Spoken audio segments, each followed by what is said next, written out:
Have I got a really good one for you? This one, it's a plane crash that occurred over the Atlantic Ocean sometime around 2011, and it's Air France Flight 447. It's not really all that well known about this plane. I'm sure that it got plenty of coverage in its day when it happened. It was a real tragedy. Certain instruments malfunctioned that really shouldn't have malfunctioned. It affected like the altitude and the airspeed, and it ultimately caused the plane to crash, which this plane, it was built like around 2005. It was an Airbus. I think it was an A337 or something like that, or A330. I actually think that's what it was. And the pilots were very well experienced. They were leaving Rio de Janeiro and they were heading up, I think, to Paris. And the plane was very state of the art at the time. A lot of planes were getting upgrades apparently in the mid 2000s, so it had real cutting edge instruments. Like not a thing was wrong with it. It was in perfect operation, and just one thing went wrong that caused another thing to get wrong or to go wrong, and they were flying in the middle of the night and they were kind of disoriented and they didn't really understand what was going on, and it was just an unbelievable series of unfortunate events, and it was a real tragedy. There were a lot of people on board. Unfortunately, everybody lost their lives, and it was a great retelling by the YouTuber Mentor Pilot, who I'm gonna show his video, and hopefully it doesn't get copyrighted. I really hope it doesn't. It's definitely the most fascinating aviation story that I've probably ever seen, and so hopefully I'll be able to play it all the way through, and it'll get to stay on my channel, hopefully. But I'm not gonna play the entire thing from start to end just for that reason. I'm just kind of worried that might end up happening. So I'm going to try to cut through some of it, but not cutting through too much of it, so enough can still be explained.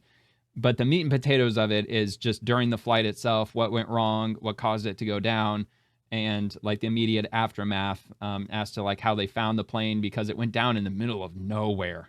And I mean, it actually took them not years and years, but it took them a bit of time to find exactly where it ended up. So anyway, I'll go ahead and get that started here. And that is Air France Flight 447, the Titanic of the Skies, the untold story of Air France 447. Again, it's by Mentor Pilot. Go over and subscribe to his channel. Again, he's got tons of good content if you're into not only aviation, but like I said, not only plane crashes, but just these unbelievable stories of these airline pilots completely saving the day, just absolutely crushing it at what they do. Under the craziest of circumstances, all their instruments go out in some cases, and they're flying the plane as it's literally dark. Like there's at least one story that I saw that the plane had absolutely no power at all, and he had to glide the plane something like 60 miles out in the ocean to a nearby airport that was like 60 or 75 miles away, and he was able to coast this plane all the way to the runway, and like everybody lived. The entire plane was evacuated within 90 seconds after it came to a stop. Just absolutely crazy. It's just amazing. So I'm sure he's got that on his channel. I mean, that was a really good heroic story that they absolutely could make a movie on for sure. But anyway, without further ado, let's get started. Again, subscribe to Mentor Pilot.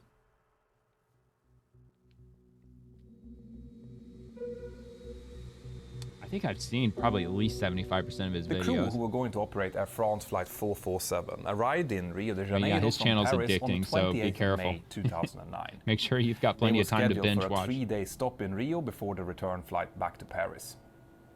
We know 3 very days in little Rio about how they spent their time during this layover, but what is known is that the first officer, who was later going to be pilot flying of this flight, the crash had nothing to do with the trip. with like partying. Given that, it's unlikely that at least he spent the whole day before the flight resting, and there were indications that this might also apply to the other pilots.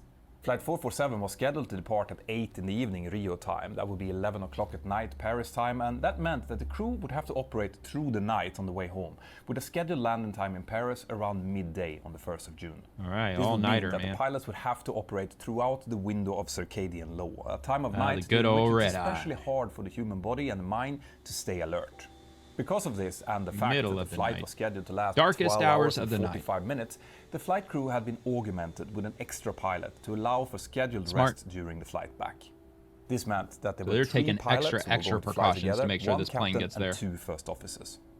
The captain was 58 years old and had a total flying experience of 11,000 hours, 1,700 of which was flown as a pilot in command on the Airbus A330. 10,988 hours. 10,988. So that is 457 continuous days worth of flying, like nonstop. And I guess if you split that up into 12 hours, that would be, if he flew in like 12 hours for each flight, it would be 915 flights. So this dude, he's flown his ass off. A lot of flying. The first officer was 32 years old. He was the least experienced of the crew, with 3,000 hours in total and 800 on the type. Yeah, it's still a lot of hours, though, isn't it? On the Airbus A330. It's got to be a lot of hours for a pilot. The year before, especially at age 32. The third pilot, which I will refer to in this video as the relief pilot, was a 37-year-old first officer.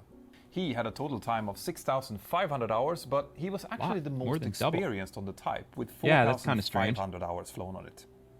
He had flown very little during the previous 3 months before the flight, because he was also working as a management pilot in Air France.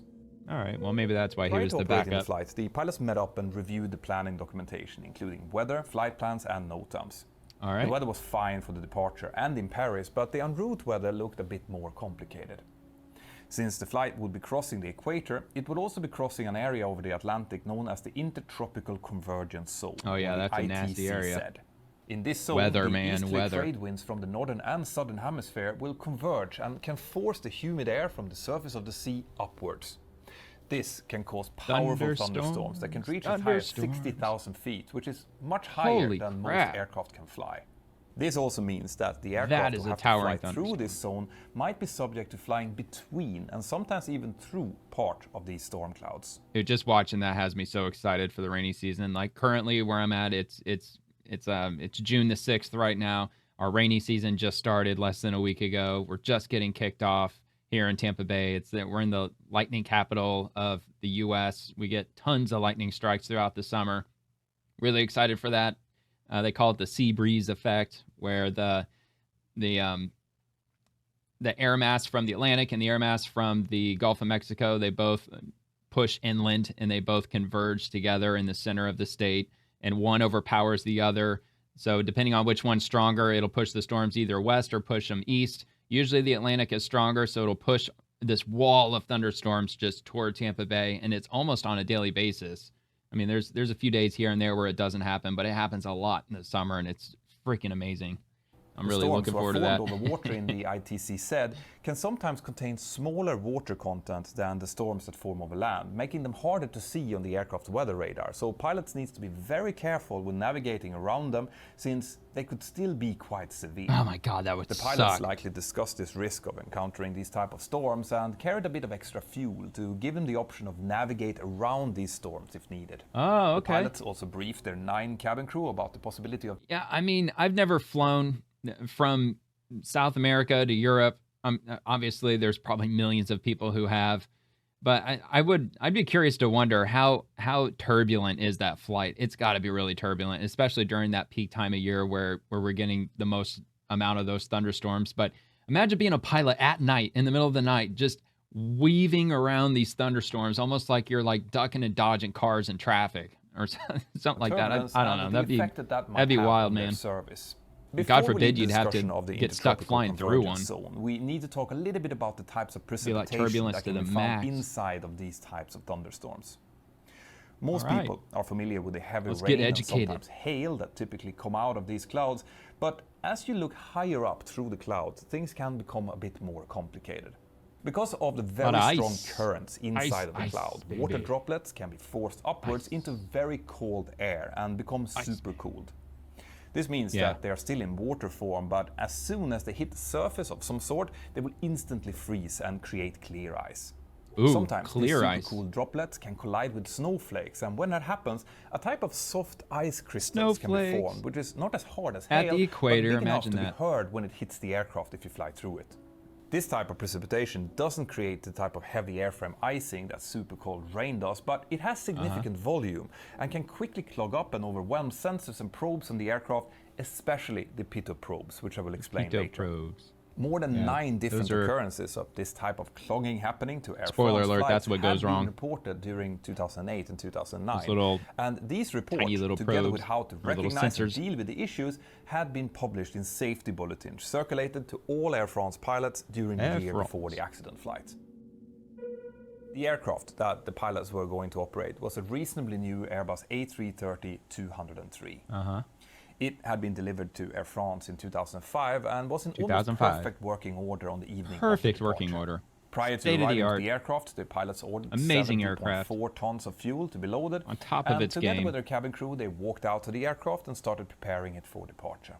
Now, it will be impossible to explain what happened on this flight without also explaining a few details about this Airbus, but also a little bit about flying in general.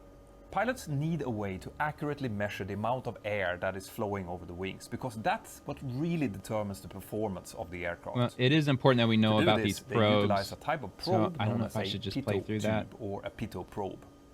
Okay, These probes all are right, often let's hear about situated this. along the front of the aircraft, below the cockpit, and again, I don't want to play the like entire thing all the way barrels, through, you know. They have a hole in the front where the air enters, and the total pressure is then measured inside of the tube. They are electrically heated, and the heating is automatic on the Airbus A330. But in order to accurately measure the airspeed, the static pressure must also be measured, so it can be deducted from the total pressure from the pitot probes.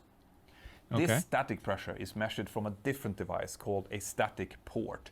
And that static pressure is then used both for calculating the airspeed and, crucially, also the altitude they get their own static of the port. aircraft. What do you know? These different pressures are then sent to the aircraft computers called Air Data Modules, or ADMs. ADM. The ADMs will calculate the correct true airspeed, but another thing that will become hugely important in this story is that the static pressure from the static port must be corrected depending on how fast the aircraft is flying. That's because the air flows over the aircraft surfaces surrounding the static port and will therefore create localized pressure differences depending on the speed. Yeah, that makes sense. These corrections are done automatically by the ADM computers, and because airspeed and altitude are critical values, there are three different independent sets of probes and computers fitted to the aircraft. Better listen. Now, because of the problems that Air France and other operators had reported of ice crystals clogging up the pitot probes, Airbus has started to look into the problem. A newer type of pitot probe had been found to be more effective in preventing these problems, and a maintenance bulletin had been issued suggesting an upgrade to these newer probes. Air France had just started upgrading their first Airbus A330 about 1 month prior to the departure of Flight 447. Just 1 month. The accident aircraft was actually scheduled to have its probes changed on its arrival to Paris after the flight. But why was the change of these pitot probes just a suggested action? Why wasn't it mandatory? Well, that's because the temporary loss of airspeed due to this issue was both very rare, it only lasted for a maximum of a couple of minutes, and there was a defined procedure which the pilots were supposed to follow in case it happened. The ice.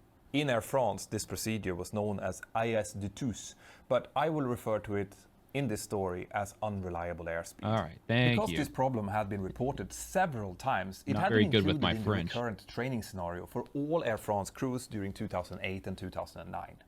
The training had included airspeed unreliable exercises, but only at low altitude. That's because that was seen as more safety critical because of the closeness to the terrain, but the performance of the aircraft was also much better than it would be at high altitude. Airspeed unreliable can be very tricky to diagnose because the failure will look different depending on what caused it and how severe it is. It's probably more turbulent down there During the exercises that Air France crews had practiced, the autopilot did not disconnect, and there were no warnings sounding in the cockpit when the failure occurred. The airspeed unreliable procedure included the use of memory items, meaning safety critical items that needed to be done straight away from memory. It's insane the amount of sensors and but freaking bells and whistles they have in these depending things. On the situation. And unbelievable. That had been interpreted as only needed if the aircraft was close to the ground. Also important for this story is that none of the pilots of Flight 447 had received any recent training on how to deal with an approach to stall and recovery, especially at high altitude. The latest stall training that they had actually received was done during their type rating on the Airbus A320, which they had all done years earlier. And that initial training that they had done was all done at low altitude, in which heavy emphasis was put on the use of thrust to recover the aircraft and power it out of the stall, achieving it with minimum altitude loss. Okay. Decreasing the pitch was a secondary action to take. Now, this idea that the engines will have enough power to pull an aircraft out of an extreme high angle of attack is also going to become very important. Okay. Once the 216 passengers had finished boarding and the crew were ready, the pilots asked for pushback and started moving away from their gate at time 22:00. That had been filed. So they're departing Rio. They're doing all their checks and everything. The Airbus A330 they're getting all set up and good to go. Aircraft, and that means that the inputs that the pilots makes on their side stick and rudders will be electronically interpreted by a computer and then sent to the hydraulic flight control actuators for execution. Right. This type of controls comes with many benefits. For example, all right, so let's skip ahead to the mid-flight. So now they're in the mid-flight. Now proceeded along their They're route. cruising. They received a message from their company advising them about reported thunderstorm activity further ahead. The first officer changed the scale on his navigation display and started talking about some build-ups that he could see ahead of him. The pilots then started discussing ways to possibly avoid the turbulence that these clouds would bring. And the first officer indicated that he was quite worried about the storm clouds that he could see now getting closer. At time 01:46, the first officer dimmed the cockpit lights in order to see better outside and confirmed that the aircraft was now entering into a cloud layer. Snowy TV screen. It was pitch black outside with the moon situated behind them, and light turbulence now started rocking the aircraft. The crew discussed if it would be possible to climb higher, as it looked like they were just skimming the top of the clouds. That'd be so weird to be seeing snow up there like that. But when the first officer checked the maximum altitude that he climbed to, it was indicated as flight level 370, and they both decided that it wouldn't be a good idea to sit at maximum altitude if the turbulence would get worse. Now, this is probably a good opportunity to discuss another thing that will become important very soon.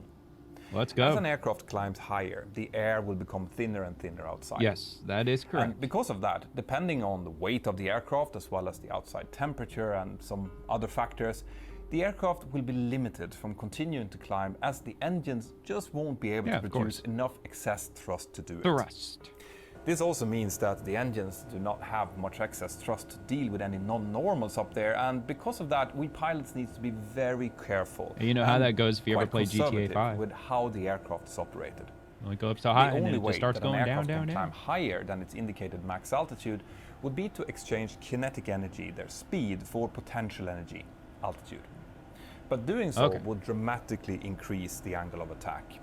At higher altitudes, the critical angle of attack, meaning the angle where the aircraft will stall if it's exceeded, is also less due to aerodynamic effects from flying closer to the speed of sound.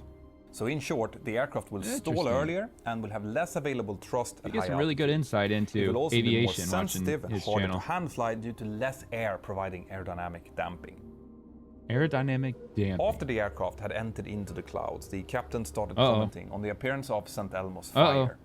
This is a sure sign of a building electrical charge close to an aircraft, a further indication that they were getting close to storm clouds.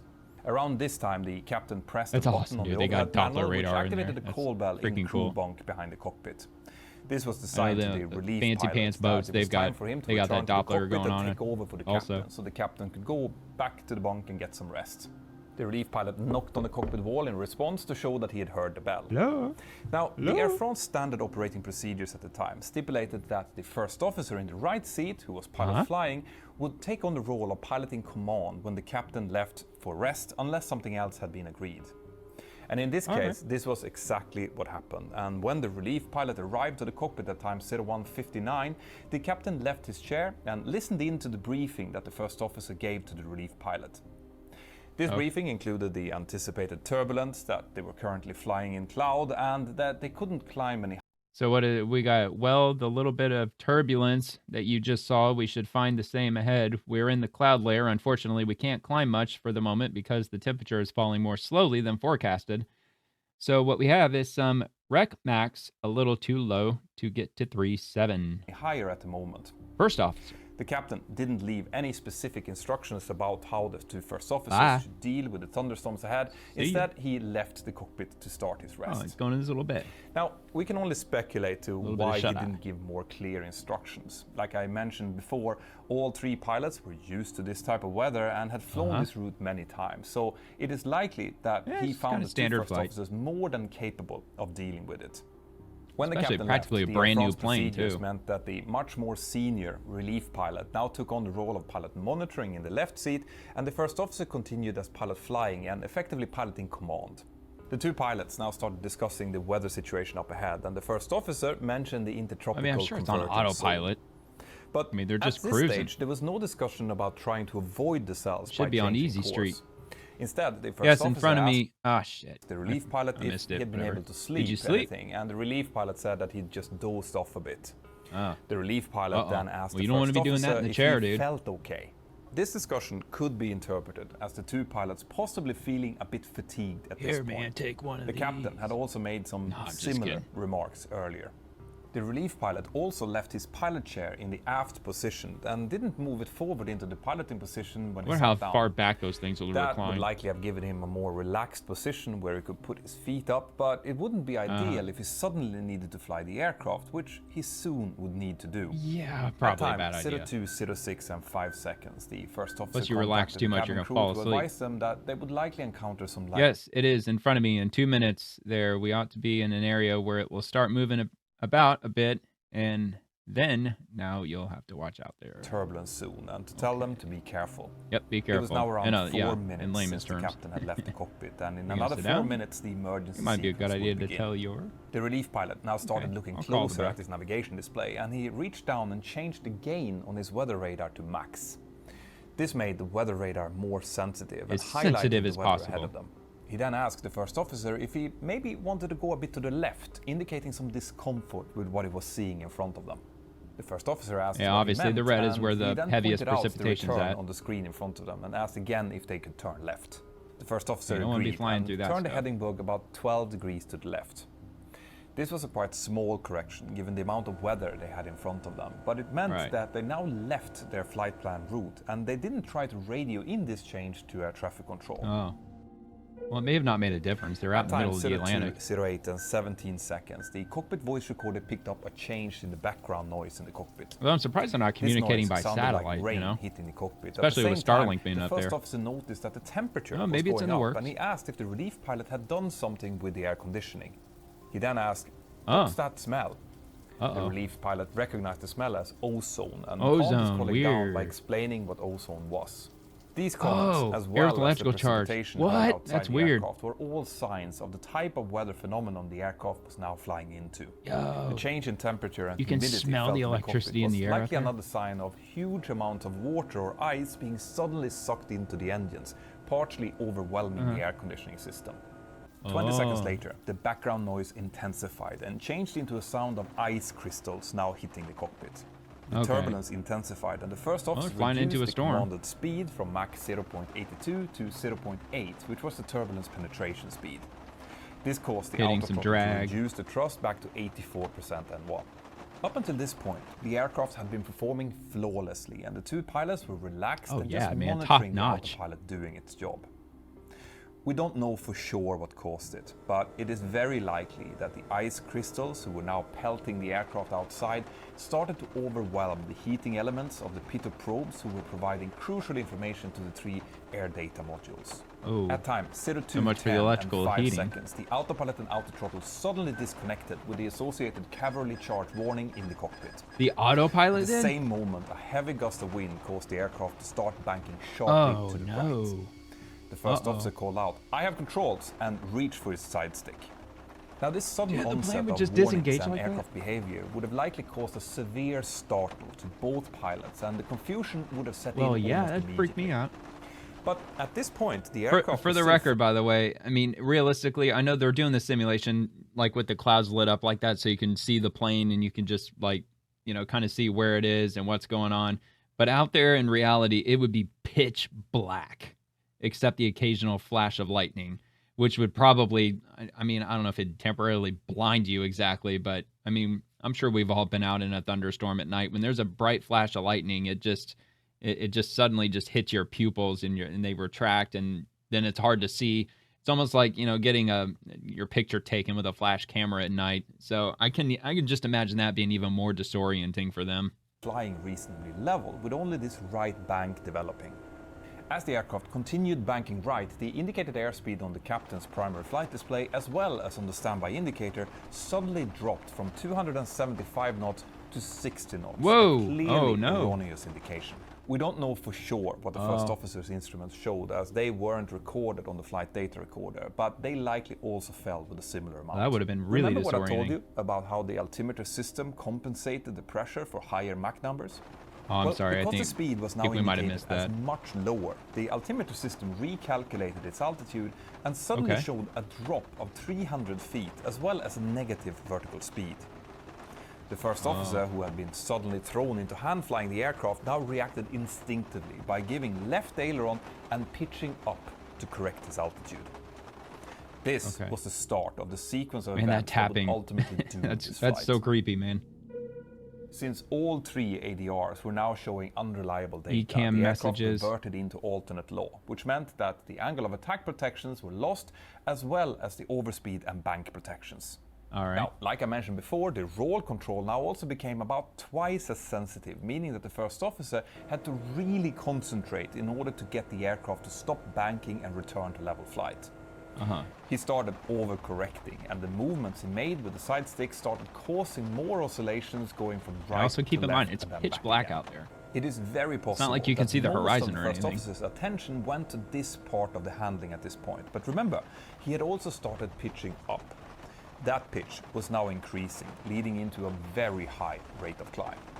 Almost instantaneously, as the autopilot disconnected and all of the different warnings started, a brief stall warning could also be heard in the cockpit.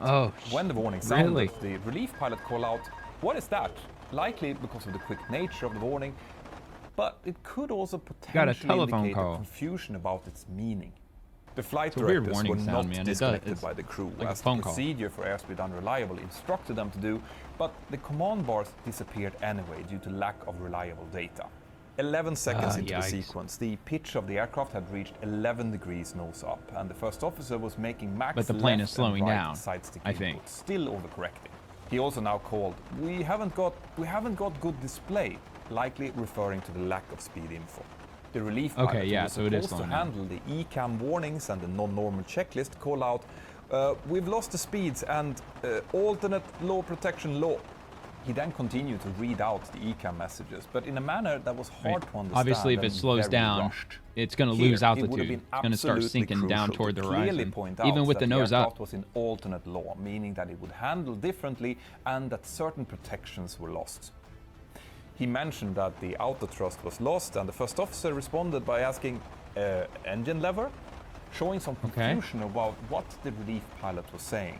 Since the auto throttle had disconnected when the failure occurred, the thrust had gone into a mode called engine thrust locked, which basically meant that... Dude, I would have immediately busted open the captain's door, be like, "Dude, we got something going on here." To move the thrust lever manually to resume thrust control, but instead the you think one of those 1,000 buttons would be like an alarm button for the captain's room, like, "Hey, beep, beep, beep, get your ass in here." And because of that, the thrust now started to increase into climb thrust. All of what I've said so far happened in the first 18 seconds of this emergency. There were 10 different ECAM messages showing up, each of them causing a chime in the cockpit. Oh, good. On top of this, the master warning and the master caution light was illuminated in front of the pilots, as well as a constant oh my god, dude, that'd be terrifying. Chime, indicating that the aircraft had left its cleared altitude. Master warning. This would have been very confusing and stressful environment for the pilots. And the fact that unreliable airspeed was not indicated on the ECAM, this was something that the pilots needed to figure out themselves. That might have been the reason why they didn't start executing that procedure at that point. All right. At time 02:10 and 26 seconds, the aircraft pitch-up attitude had reached 12 degrees nose up. The aircraft was now climbing with a hair-raising 6,900 feet per minute, more than 7 times higher than the normal rate would be as it passed 36,000 feet. Maintaining a rate this high meant that the aircraft was now rapidly exchanging speed for altitude.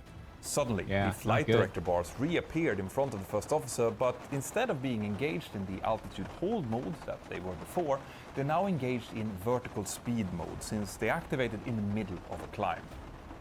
This meant that the flight directors were now starting to show the pilots the pitch needed to maintain their current 6,000 feet per minute climb. That would definitely not have been helpful in this situation when the first officer was likely becoming more and more overloaded by noise and workload. And it was precisely because of this that the unreliable airspeed memory items included turning off the flight directives. The relief pilot now looked away from the ECAM display, which he had stopped reading anyway, and reached to switch on the wing anti-ice.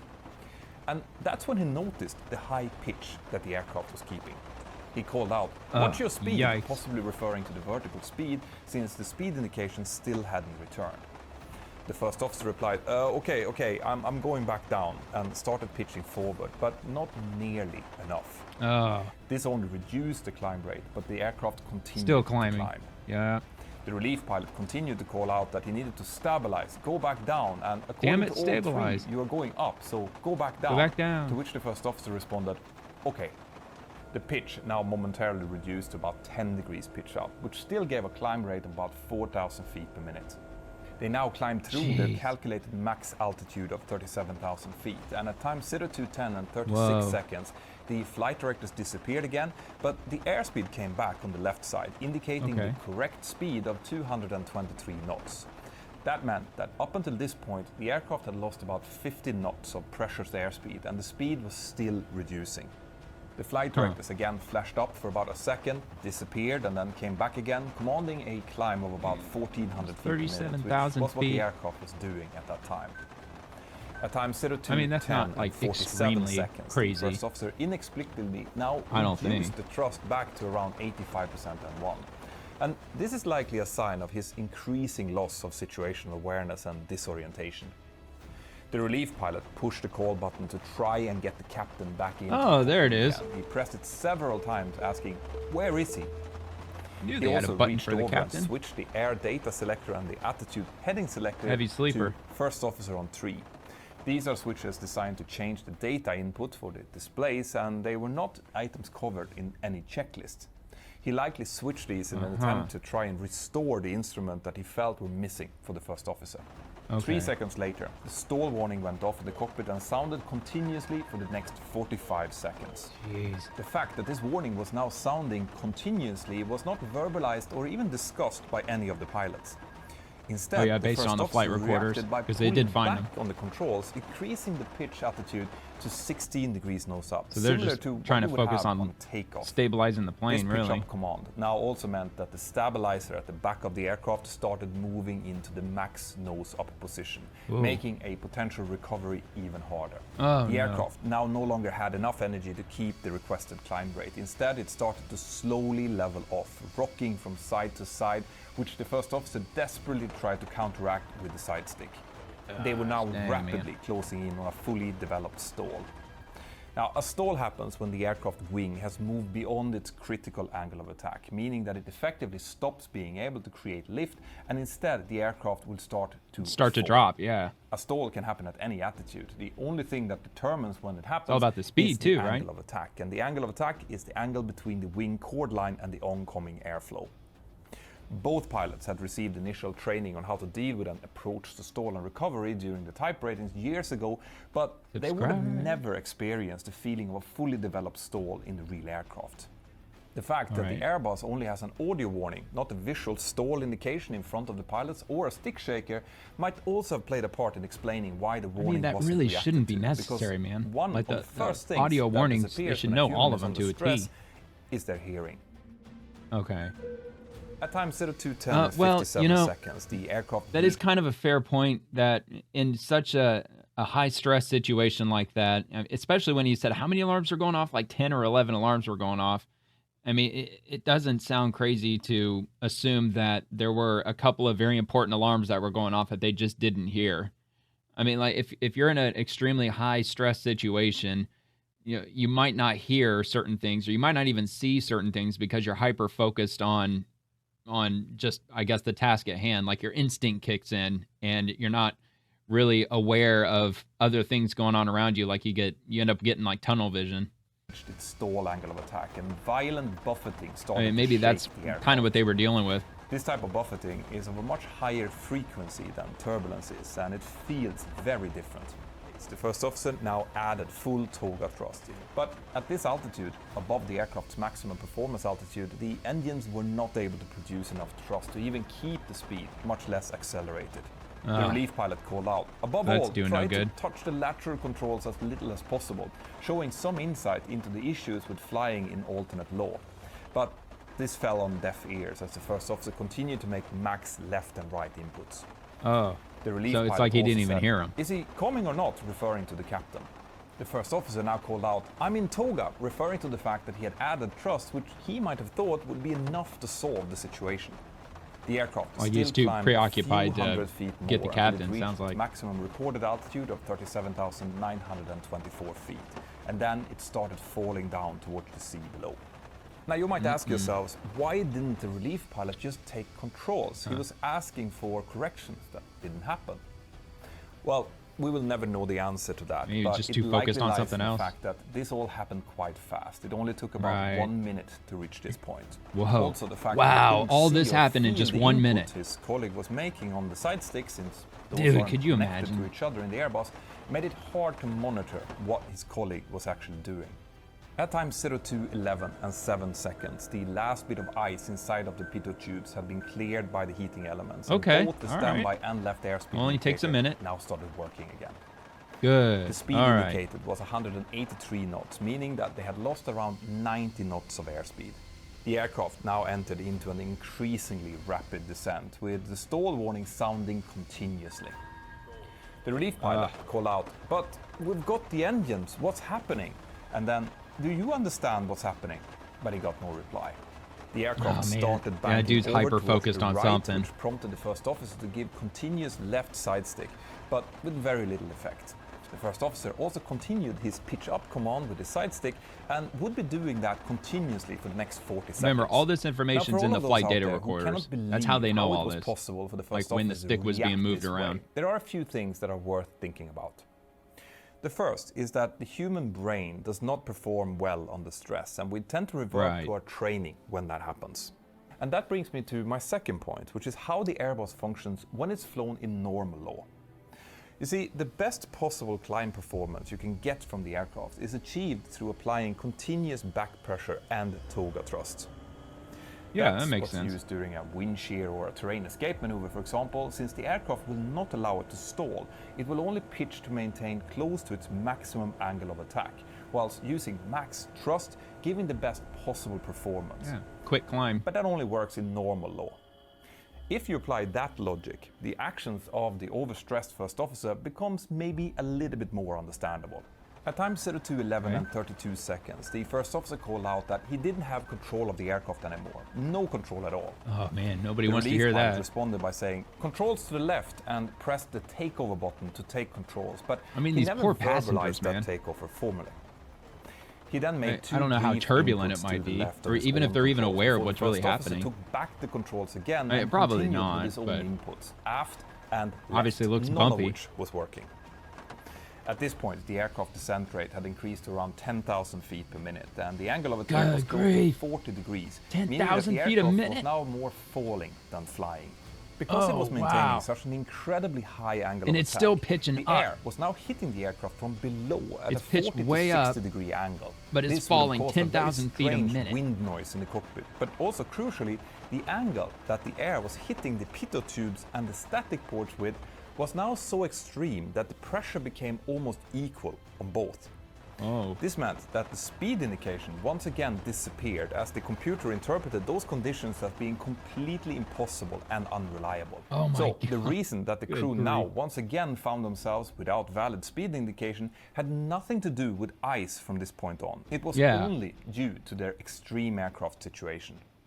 Once the speed value dropped it's basically below pilot 60 error at knots, this point. the onboard computers told the stall warning system to disregard the angle of attack vanes outside, because such a speed could only be encountered on the ground. I can't believe the This captain made the hasn't shown stall up warning yet. stop in the cockpit, and as the calculated speed fell below 30 Although it's knots, probably only been the like a speed minute and a half at indication this was point. replaced by speed flags on the pilot display. At this point, the first officer also said something that gives a bit of an insight to why he was acting the way he did. He said, What's that? I have the impression that we have the speed. It's unclear so he thinks what the he was instruments are basing this feeling malfunctioning. on, but it could be just his senses together with the increase in wind noise from outside and possibly the buffeting that he was feeling. In any case, the silencing of the stall warning coincided with the captain returning to the cockpit at time 02:11 and 42 seconds. Finally. That was about 1 minute and a half after the autopilot disconnected. Only a minute and a half after he was called back. He was faced with a completely unrealistic scene.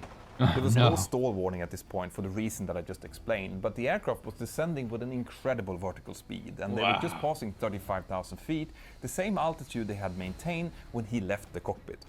Oh, okay. The pitch Yeah, because they went way up between already. 15 degrees nose up and 9 degrees nose down, and he could see 10 different ECAM warnings, master warning lights, together with severe buffeting, which was shaking the aircraft.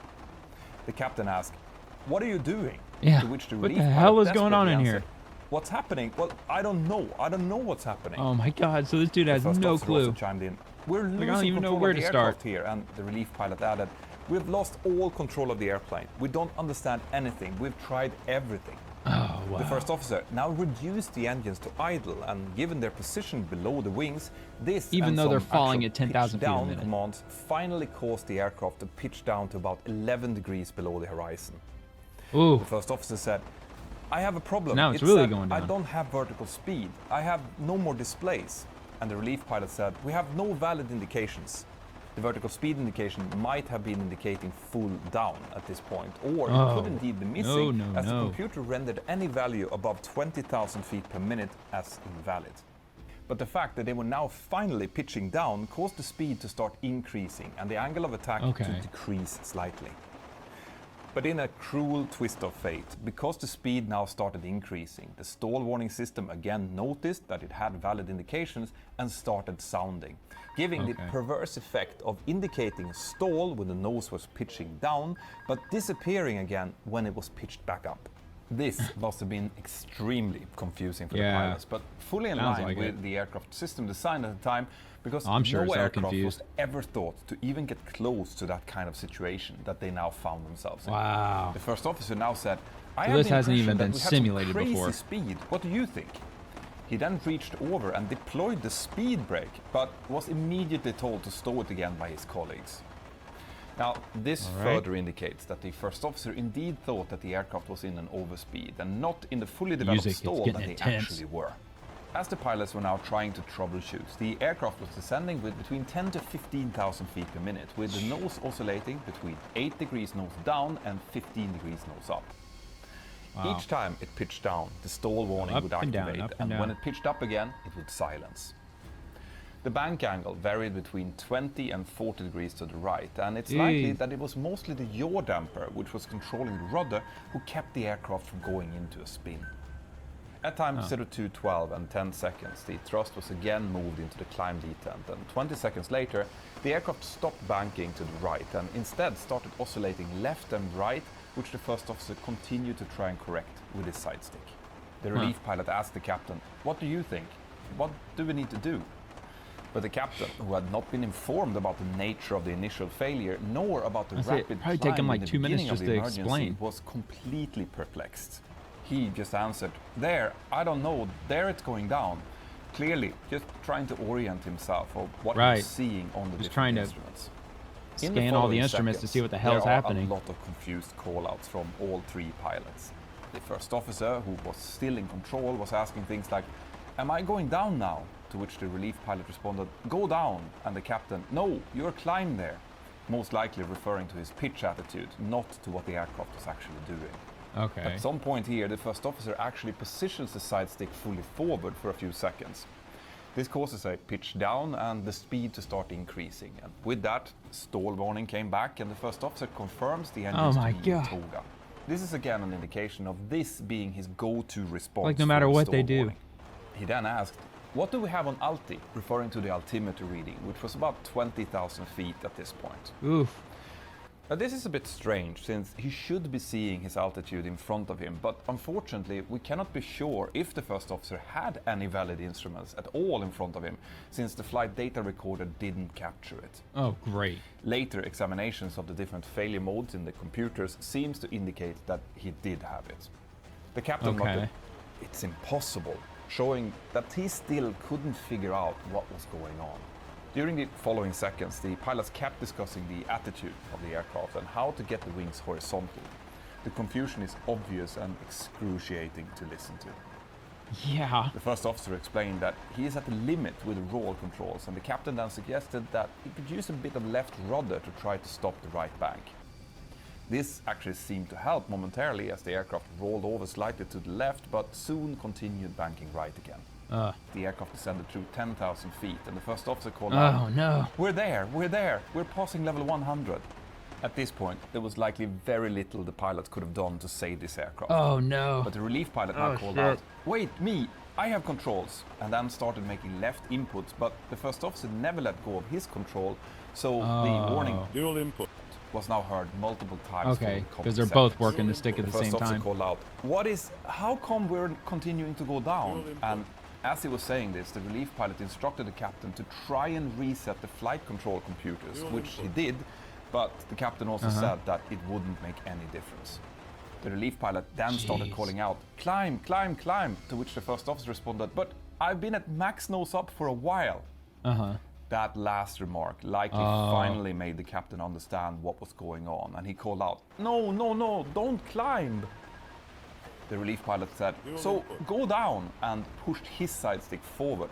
But the first officer was still holding his side stick backwards, causing a new dual input warning. And since the two inputs so that dude's got to just let the hell go of his. The relief pilot called out, "So give me the controls. Controls to me. Controls to me." First officer responded, "Go ahead. You have the controls. We're still in toga." The nose was now lowered 7 degrees below the horizon, and the speed indication came back together with another stall warning. 7 seconds later, despite having given the controls to the relief pilot, the first officer again started pulling back on the controls, causing another it's just like his gut instinct is kicking in. The thrust levels was also momentarily pulled back to idle and then moved forward again, likely to try and achieve any type of change to the situation. The captain called out from the jump seat, "Watch out, you're pitching up there." But it now seems like the relief pilot had changed his mind about the strategy, because he called out, "I'm pitching up, I'm pitching up." And when the captain continued to warn about doing that, he responded, "Well, we need to do it. We're at 4,000 feet. The next thing that could be heard on the cockpit voice recorder was the GPWS system calling out, "Sync rate, pull up." Oh my god, dude. That is a terrifying sound. Pull up. This caused the captain to also change his mind, and he called out, "Go on, pull." As the first officer chimed in, "Let's go, pull up, pull up, pull up." Both pilots they've been pulling up the whole time though, hadn't they? On their side stick, causing the nose to pitch up 16 degrees above the horizon. The speed at this point was 107 knots forward, but an equal heart-wrenching 107 knots downwards. So they're canceling each other out. 14 and 22 seconds. The first officer again pushed his takeover button and kept it pressed. This locked out the control from the relief pilot. Okay. The synthetic cockpit voice recorder called out, "Priority right." The first officer now pulled in panic back and called out, "Damn, we're going to crash," followed by, "This can't be true," and "What's happening?" The captain barked out an order, 10 degrees pitch up, while the stall and GPWS warnings were blaring in the background. The relief pilot now tried for the last time to pitch forward, but since the first officer was holding the takeover button, his inputs had no effect. Even if they would have, this was far too late to do anything about the situation. Wow. So they're just screwed. Damn, man. At time 02:14 and 28 seconds, the Airbus 330 crashed into the Atlantic Ocean at a 45-degree angle and a vertical speed of 10,900 feet per minute. Horrible. The forces exerted on the airframe was equivalent to someone being dropped from the 46th floor of a building straight into the ground. Shit, dude. It immediately shattered the aircraft into thousands of pieces, Oh and my all God. 228 people on board were immediately lost. I was gonna say instantly. Wow, man, that's horrible, man. Awful. Man, what a tragedy. Completely unaware of the horrific fate of the aircraft, the 4 control centers that were planned to be in contact with the flight soon started contacting each other to verify if anyone had heard anything from the aircraft. It soon became clear that there had been no sign from the flight since time 0135, and the crew hadn't checked in at the various position checkpoints that they should have. Since the problem with HF radio contact was not uncommon in this part of the Atlantic Ocean, no one took any particular notice of this for the first few hours. There continued to be several calls made between the different ATC centers verifying if anything had been ultimately heard, wouldn't have made a difference, other aircraft flying on the same route were asked to try and contact the flight, but with no success. The same went for trying to contact them via SATCOM, which is a type of satellite telephone, as well as ACARS messages sent from Air France. 3 hours after the accident, the flight was first registered as missing, and a further 3 hours later, the first emergency message was sent out by Madrid in Spain, and as well as from Senegalese ATC control centers. This triggered the first search and rescue planes to be sent out towards the last known location of the aircraft. On the 2nd of June 2009, 2 days after the accident, the first floating debris was spotted on the ocean surface. Like and 3 days later, the first debris and victims were recovered from the sea. Ooh. This was the beginning of a 2-year-long search and rescue effort that included charting the entire underwater terrain in the area where the aircraft was thought to have gone down.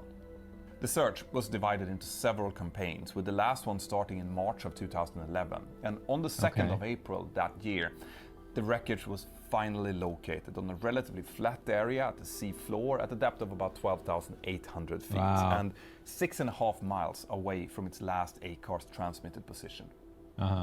This meant that thousands of pieces could be recovered, including both the voice recorder and the flight data recorder, which were miraculously in good condition. Good. The fact that both recorders were found was what finally led to the final report and the details. I mean, otherwise we wouldn't have known what happened. So what conclusions did the final report bring? Why did this horrible accident actually happen? Well, the fact was that no component on the aircraft actually failed. But the pitot tubes and their heating elements were temporarily overwhelmed by external factors that were likely outside of what they had been certified for. This then led to a loss of reliable airspeed, and that in turn caused a cascade of temporary system degradations, warnings, and autopilot disconnections that caused a severe inconsistent, inaccurate information. The crew was expected to apply the procedure for unreliable airspeed, but never did so. Instead, the initial pitch-up reaction by the pilot flying led to a continuously worsening energy situation, which was discovered late by the pilot monitoring. The subsequent corrections were too small, leading to the aircraft exiting the flight performance envelope and entering into a sustained stall. This fact was not understood by the pilot, most likely because of lack of training, but possibly also because they might have thought that the warning was erroneous since it didn't match their mental model of what was going on.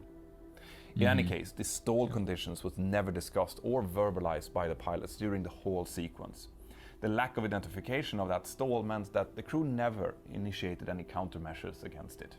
This accident sent shockwaves through the aviation industry and led to several safety recommendations, including the formation of a formal upset prevention and recovery technique training module for all pilots out there. Those simulations. That included the effects of high altitude flying and stall recoveries. Yeah. It also led to new memory items for flight with unreliable airspeed, which are now focused on disconnecting automatics and setting correct pitch and power immediately to keep the aircraft flying safe before starting any troubleshooting. The investigation also recommended the insertion of a camera in the cockpit to show all instruments indications, as well as several other recommendations around pitot probes, black boxes, so the data recorders, warning system, as well as search. Even a camera records apparently now. Several other recommendations were also made, but the most important lessons that we pilots need to take away from this accident are that we really need to understand the aircraft that we're flying. That means understanding all of the systems, what happens if those systems are degraded, and also how the aircraft might react differently when flying at even high how it feels when you're flying it, right? Altitude. And lastly, never forget to continue to fly the aircraft. If a startle happens, remember that pitch and power will keep you safe. Keep the aircraft flying, and only after that try to figure out what has actually happened. As long as the aircraft is flying, there will be plenty of time to troubleshoot. Absolutely. As always, this story was based on the accident final report, but due to its complexity and the many human factors involved, I've also used several other sources, and I want to especially mention Understanding Air France 447 by Bill Palmer, which was instrumental I'll show his description in too. My He's got a bunch of links down there. 330. I highly recommend it. Now, check out this video next, or... Awesome, man. That was just tragic. It's very chaotic, very, very suspenseful. I mean, he did a bang-up job on this. Absolutely incredible. But he had a lot of help, though, too. So the final report you can get here, and Understanding Air France Flight 447. That's the book that he was showing. Let me make this a little bigger.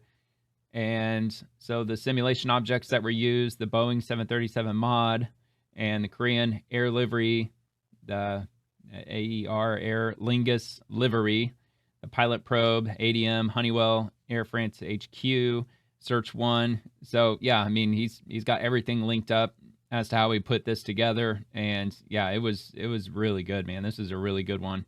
It was definitely probably, I mean, in my opinion, it's probably the best one that he's done. But yeah, so the final report, I'm not sure if it's going to be a PDF or something, maybe. Oh no, it's an error. Error 404, so the site can't be found. Well, that's too bad. I wonder if he's aware of that. I mean, although he did put this out 2 years ago. Yeah, on December 11th of 2022. So I'll jump over here to his channel. He's already up to almost 700 videos, and lots of his videos are just like not only just retellings of certain situations that happen. I'm pretty sure he does like educational content too, to like give meaning to different instruments and stuff like that. But yeah, he's got a lot of stuff on here. Does he go live too?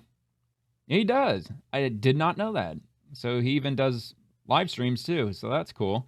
I'll have to check some of those out. I honestly didn't even know that he was doing live streams. I wonder if he might have started doing that more recently, or if that was a while ago. But yeah, I mean, you can just go on and on with these. I mean, there's so many of them. It's been a little while since I've checked out his channel, but yeah, I've definitely done quite a few of these in total. But yeah, that was Air France Flight 447. Absolutely wild. Very tragic. I couldn't believe that it shattered into thousands of pieces like that. That was kind of mind-blowing, really, especially being pitched up like that. I mean, obviously I'm no aviation expert, but I mean, it still leaves me kind of confused as to, exactly like how that really makes sense for them to be traveling at such a speed and then pitching up at such a speed. But of course, like the airspeed and then the fall was causing that stall that kind of canceled each other out. I mean, I don't really know exactly what to make of it, but I mean, at the end of the day, it was just, I guess, just a combination of pilot error and those little probes underneath the plane that malfunctioned for a minute because they iced up. But yeah, that was it, and that's pretty much all I got. I hope you enjoyed, and definitely give his channel at least a view, if not a subscribe. So thanks for watching. See you later.